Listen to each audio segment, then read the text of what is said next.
सामूहिक प्रयास लोकतंत्र की सोच का द्योतक है। कोई व्यक्ति कितना भी बलशाली, होशियार, पैसे वाला, शक्तिशाली हो, जब तक समाज में सामूहिकता नहीं होगी, जब तक सब लोग कंधा नहीं लगाएंगे या ज्यादातर लोग कंधा नहीं लगाएंगे, तब तक बिहार जैसे राज्य की परेशानी को दूर नहीं किया जा सकता। बिहार को इस स्थिति में किसी एक व्यक्ति ने नहीं पहुंचाया है। कोई एक दल, कोई एक जाति, कोई एक नेता नहीं है जिसने बिहार को बर्बाद किया है। इसको लंबे समय में, पिछले 40-50 साल में कई नेताओं की गलती की वजह से, कई पार्टियों की गलती से, और उन सब से बढ़कर उन नेताओं को चुनने वाले हम आप जैसे लोगों की गलती की वजह से आज हम लोग गर्त में गिरे हैं। तो अगर सब लोग मिलकर बिहार को हम लोग गर्त में गिराए हैं तो निकालने का जिम्मा भी सब लोग का है। इसलिए लिखा हुआ है सामूहिक प्रयास। दूसरा जो सवाल आपने भाई साहब ने किया कि नीचे गांव देहात में, अंतिम वार्ड में घर तक शायद धनसुराज का बहुत कार्यकर्ता आपको नहीं दिख रहा है। बात तो ठीक है। 13 करोड़ बिहार की आबादी है। अगर बिहार अलग से देश होता तो दुनिया में 10वां सबसे बड़ा देश होता, 10वां सबसे बड़ा देश होता। 13 करोड़ आबादी तक किसी बात को, विचार को, व्यक्तित्व को, प्रोग्राम को पहुंचाने के लिए चाहे आप दिन रात जितना भी मेहनत कर लीजिए, एक समय लगना ही लगना है। इतना बात तो आप जरूर मानिएगा कि 2 बरस पहले जितने लोग जनसुराज के बारे में जानते थे, इससे प्रभावित थे, इससे जुड़े थे, उससे कई गुना ज्यादा लोग आज जनसुराज को जानते हैं, इससे जुड़े हैं या इसकी ओर देख रहे हैं। संगठन जो है वो गीली मिट्टी से दीवार बनाने के जैसा है।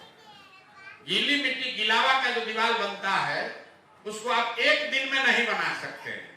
थोड़ा आप दीवार बनाते हैं, वो गीली मिट्टी थोड़ा सूखती है, फिर ऊपर से उस पर मिट्टी डालते हैं। एक ही बार दीवार उठाइएगा तो पलट जाएगा। संगठन भी सतत बनाया जा सकता है। आपको लग रहा है कि जनसुराज का प्रचार और होना चाहिए, बहुत अच्छी बात है, होना चाहिए। आपको एक आंकड़ा दे देते हैं। भाजपा जो अपने आप को इतना बड़ा दल बताती है, जिसके संगठन की इतनी चर्चा है, आरएसएस की बात है, उनके पास अथक पैसा है, इतने नेता हैं, भाजपा को बिहार में 10% वोट लेने में 20 बरस लगे। 20 बरस।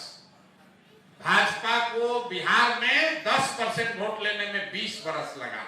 जनसुराज अभी उपचुनाव लड़ा, हम लोग को ऐसी सफलता नहीं मिली जैसा हम लोग सोचते थे, लेकिन हम लोग की असफलता में भी 11 दिन पुराना दल 10% वोट लेकर आया। अब जब 1 महीने के बाद एमएलसी का चुनाव हुआ, उसमें जनसुराज के उम्मीदवार को 22% वोट आया। ये जनसुराज की सोच का, प्रयास का प्रभाव है। और बेहतर होना चाहिए, उसी के लिए तो हम लोग लगे हुए हैं। अभी एक प्रसाद किशोर चले थे, अब हजारों आप जैसे लोग इसमें जुड़ेंगे। आज की इस बैठक के बाद आप जाइएगा, आप भी अपने गली मोहल्ला में 10 आदमी को जोड़िएगा, तभी तो उससे बात बढ़ेगी। दूसरी बात, आपने कहा कि आप बता रहे हैं कि 8 जातियों के पास जमीन है, तो कोई ये दुष्प्रचार कर सकता है कि प्रसाद किशोर ये जमीन आपके छीनने की बात कर रहे हैं।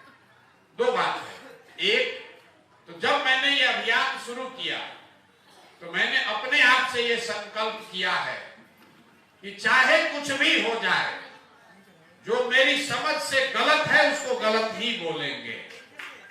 जैसे बिहार में शराबबंदी, बहुत सारे लोग प्राइवेटली कहते हैं कि शराबबंदी हटना चाहिए, लेकिन पब्लिक में नहीं कहता है कि महिला नाराज हो जाएगी। लेकिन हम लोग दावा करके सामने ठोक कर कह रहे हैं कि शराबबंदी समाज के हक में नहीं है, क्योंकि शराबबंदी यहाँ ना लागू है ना लागू किया जा सकता है। जो भूमि की बात है, आप पहले व्यक्ति नहीं है। बहुत लोगों ने कहा कि भूमि सुधार की आप बात कर रहे हैं तो जिन समाज के वर्गों के पास जमीन है वो आपसे नाराज होगा। यही डर है कि सामाजिक न्याय की बात करने वाले लालू यादव ने, नीतीश कुमार ने आज तक बिहार में भूमि सुधार का बात नहीं किया, लेकिन हम लोग कर रहे हैं। बात है। अगर भूमि सुधार लागू होगा तो जिसका जमीन है उसको भी लाभ है, क्योंकि आज आपके पास पेपर पर जमीन है, उसका मालिकाना हक नहीं है। उसका रसीद कटवाने जा रहे हैं तो सीओ और बीसीएलआर 20,000, 40,000, 50,000 घूस ले रहा है। आज यहाँ एक एकड़ का दाम, 1 बीघे का दाम अगर 10 लाख है, पंजाब में जाइएगा 1 बीघे का दाम 80 लाख है। तो अगर बिहार में तरक्की होगी, भूमि सुधार लागू होगा, तो उससे जिनके पास जमीन है उसका भी फायदा होगा, और जिनको जमीन नहीं मिली, 1/3 जमीन यहाँ सरकारी डिस्प्यूट में पड़ा हुआ है। जरा आप पूछिए, विनोबा भावे 10 साल पैदल चले, भूदान आंदोलन बिहार में हुआ, लाखों एकड़ जमीन उन्हीं समाज के लोगों ने दिया जिसके पास जमीन थी। वो जमीन कहां गया, किसको मिला वो जमीन, कोई पूछने वाला नहीं है। बिहार में भूमि सुधार लागू होगा तो जिनके पास भूमि है उनका भी फायदा है, और जिनके पास भूमि नहीं है उनका भी फायदा है। तो इसमें डरने वाली कोई बात नहीं है। चुनाव में आप जाकर कुछ बोलिएगा तो कोई विरोध करेगा ही, लेकिन सबसे बड़ी बात है कि जो सही है वो बोलना है, चाहे कोई नाराज हो या खुश हो। और दूसरी बात कि जो नाराज हो रहा है उसको समझाने की बात है कि तुम्हारा इसमें फायदा है, तुम्हारा इसमें नुकसान नहीं है। शराबबंदी हटने से महिलाओं का फायदा है, उनका कोई नुकसान नहीं है, क्योंकि उनके घर के लड़के आज भी शराब तो पी ही रहे हैं। जो 100 रुपया का शराब था वो 400 रुपया में पी रहा है, और जहरीली शराब पी रहा है, उससे उसका लीवर खराब हो रहा है, जहरीली शराब पीने से उसका मृत्यु हो रहा है। अब कोई उससे फायदा नहीं है। शराबबंदी का नाम लिया, शराब का दुकान बंद हो गया, होम डिलीवरी चालू हो गया, ऐसे शराबबंदी का क्या फायदा है। तो इसको डट कर जन सुराज खरी खरी बात बोले।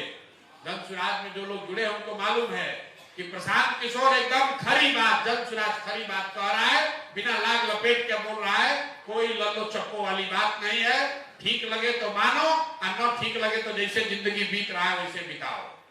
आपने पूछा शिक्षा को कैसे सुधारिएगा, तो लंबी चर्चा है, लेकिन 1-2 मिनट में आपको बताते हैं कि शिक्षा को लेकर जन सुराज की क्या सोच है।